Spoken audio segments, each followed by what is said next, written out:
Hey everyone, and welcome back to my channel.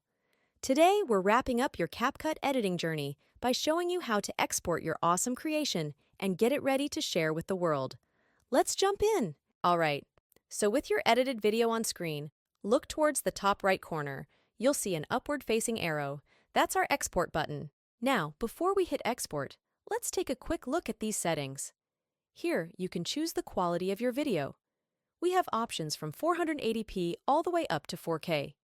Generally, a higher resolution means a sharper video, but also a larger file size. You can also adjust the frame rate. This refers to how many images, or frames, are displayed per second. Higher frame rates create smoother motion, but again, increase file size. A good rule of thumb is to match these settings to the quality of the footage you originally captured.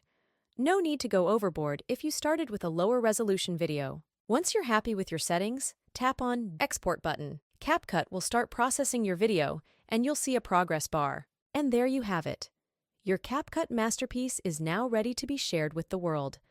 Thanks for joining this tutorial. If you have any questions, leave a comment below, and don't forget to like and subscribe for more CapCut tips and tricks.